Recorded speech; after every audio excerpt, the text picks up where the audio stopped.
So I get this question all the time, the famous question, why are veneers so darn expensive? And it's honestly a valid question, and it's a great question. And you have patients who sometimes will shop around and try to find where can they get the best deal. And there are many times, obviously, in life where it's important to be careful where you spend. But that being said, we have to understand that veneers are not purely an aesthetic treatment where you just want to find the best deal. You're dealing with your mouth, you're dealing with your health. Let me just give you an example. Let's say you go to the nail salon and you get an acrylic nail. What happens if that nail is placed too deep under the skin? You're gonna get an inflammatory reaction, you might get some redness. If it's really severe, you're gonna get bleeding, you're gonna get an infection. And so on an exponential scale, the same is true for veneers. If that veneer is placed too deep under the gum, if that veneer isn't bonded properly, if everything isn't perfectly disinfected and cleaned out, you can have major issues with veneers. So again, it's not just aesthetic. This is about your health. And you wanna make sure you choose a dentist that doesn't just focus on the teeth, because even though I specialize and love doing aesthetic work, most important to me is your health and your function.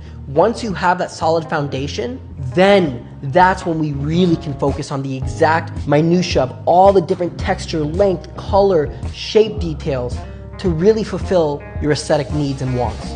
So what are other considerations that impact the price of the veneer? Number one, the dentist and how they bond the tooth and their skill level to do so. Number two, the technician, the ceramist who makes the veneer, their level of expertise, okay? And the material of the veneer itself, just like marble, and there's different types of marble, there's different materials we can use for porcelain, and we only use the best materials, and that's what's really also going to impact the price of the veneer itself. That's what's gonna affect not only the precision fit of the veneer to the tooth, it's also gonna be the aesthetics of it. The type of porcelain we use is going to affect the aesthetics, how it blends in with the rest of your smile. It's going to look natural, it's going to look real, it's going to look different with different lighting, it's going to have different optical properties. And so these are also important things. And it's not just about the aesthetics and the fit, it's also about the longevity. You want to do this the right way. You want to buy once and cry once, right? Hopefully if you do it right, if you look on Google, they'll say, oh, you might have to replace the veneer every 5 to 7 to 10 years maybe. That's so not true. If it's done well, it can last you many, many, many, many years beyond this time point.